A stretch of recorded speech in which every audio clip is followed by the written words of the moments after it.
Now, it's very possible that astrologically, your parents don't matter as much as you think they do in regards to what you're going to experience in life.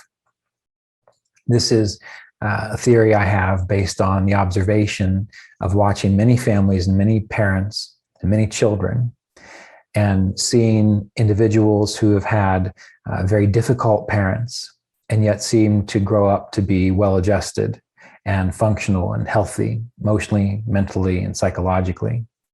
And seeing other families who are quite conscious, do their absolute best to feed the children a good diet and to take into consideration their growth process and treat them well and encourage them to be strong and independent and so on. And yet they still have and struggle with very deep, difficult problems. Now, we often blame our family and our parents on our problems, but astrologically, we have to remember that we have a birth chart that's stamped from the moment that we are born. It's the experience of our karma, potential karma.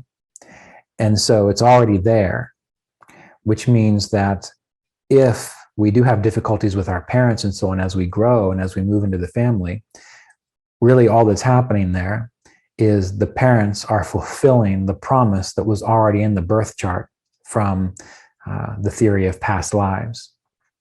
And that is why, again, you can have a very difficult birth chart and have the best parents in the world, but you're still going to have to deal with difficult things. You're still going to have mental, emotional, psychological, and sometimes physical struggles. I would imagine it might be better to have more conscious parents should you have a difficult birth chart, because hopefully they can help you navigate and deal with that. But when we blame things on the people around us, and when we blame things on family members and so on, absolutely horrendous, difficult things that should never happen to a child do happen. We see that. We don't need to argue that point. But theoretically, seeing the different families raise children and the struggles that children can still have or not have, it seems to me that we are born with a particular path, a particular kind of karma, and that is within us. And until we become conscious enough ourselves to work with that, more than likely the people that come into our lives and influence us, that we like to blame our problems on, the reason they are allowed into our lives and they influence us in that way is because we have a receptor site for that karma in our astrological chemical makeup.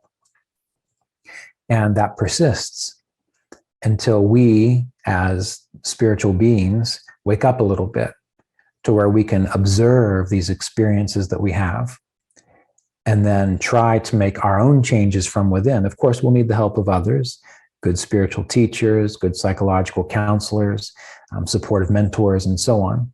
But we have to go within and do the hard work, make those hard shifts, which take sometimes a long time before those changes are experienced outwardly.